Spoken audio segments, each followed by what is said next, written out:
on va montrer ceci de trois façons différentes. C'est un résultat relativement classique, d'accord? La méthode 1, nous l'avons déjà vue. On va introduire pour x appartenant à R la somme de k égale 0 à n de... alors plutôt, on va commencer par 1 plus x puissance n égale somme de k égale 0 à n de x puissance k, 1 puissance n moins k, et j'ai oublié bien sûr les k parmi n en appliquant la formule du binôme de Newton. D'accord? Après la formule du binôme de Newton. Bien. Ensuite, donc, les deux membres de l'égalité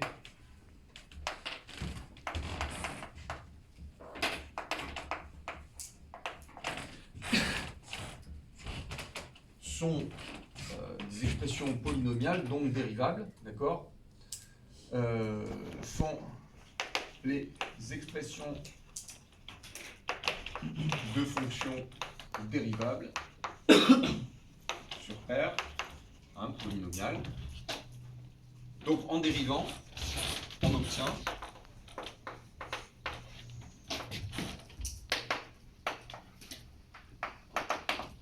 donc là ici, de ce côté, on obtient n 1 plus x puissance n moins 1.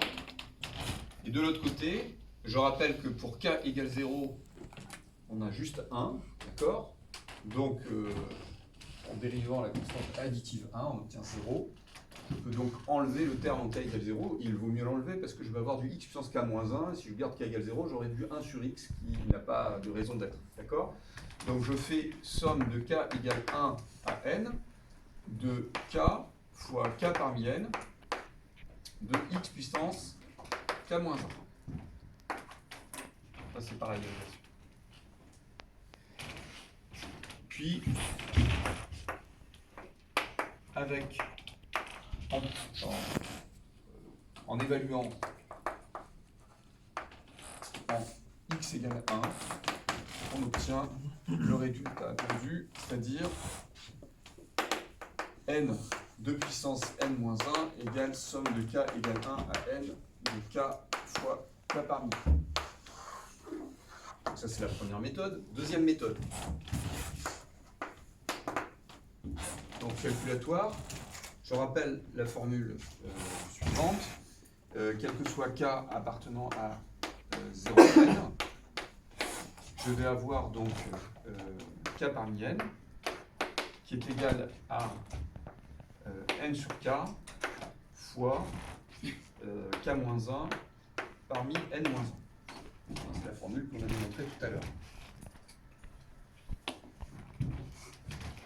Alors bon, il y a les problèmes aux bornes, hein, toujours pareil. Si k égale 0, c'est malheureux. Bon, j'ai pris n appartenant à n étoile, donc ça c'est la situation qui ne se présentera pas. Vu la formule, j'aurais pu prendre k égale 1, enfin k appartient à n, ça ne pose pas de problème. Et si on prend k égale 0, oui, ça pose un problème, il suffit de diviser par 0. Donc je vais prendre k appartenant à n. D'accord? Donc là, il n'y a plus de problème. Alors, je ne redémontre pas la formule, mais on a donc somme de k égale 1 à n de k fois k parmi n, qui est égal à somme de k égale 1 à n de n sur k.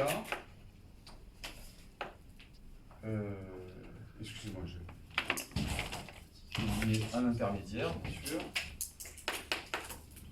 Là, il faut passer le k de l'autre côté. Ça implique que k fois k parmi n égale n fois k moins 1 parmi n moins 1. Là, on va y arriver.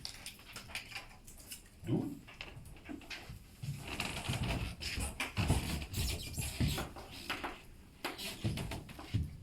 donc, somme de k égale 1 à n de k fois k parmi n égale somme de k égale 1 à n de n fois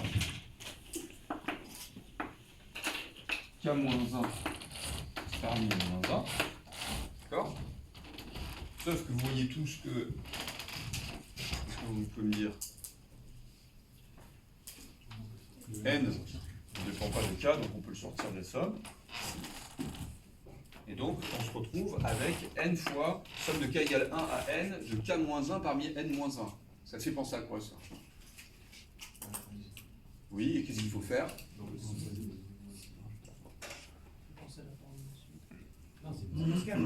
Formule du binôme de Newton, plutôt. D'accord? Et on va, pour l'appliquer, réindexer. Hein, d'accord? Donc on va prendre la somme de K égale 0 à n-1 de K parmi n-1. D'accord? Donc ça c'est n fois somme par réindexation, vous la détaillerez si ça vous pose un problème, de K égale 0 à n-1 de K parmi n-1. D'accord? Et ça, d'après la formule qu'on a répétée tout à l'heure, hein, d'accord, ça fait n fois 2 puissance n-1. Hein, c'est le nombre de parties d'un ensemble à n éléments, à n-1 éléments, on sait qu'on a 2 puissance n-1. Donc on obtient de nouveau le résultat.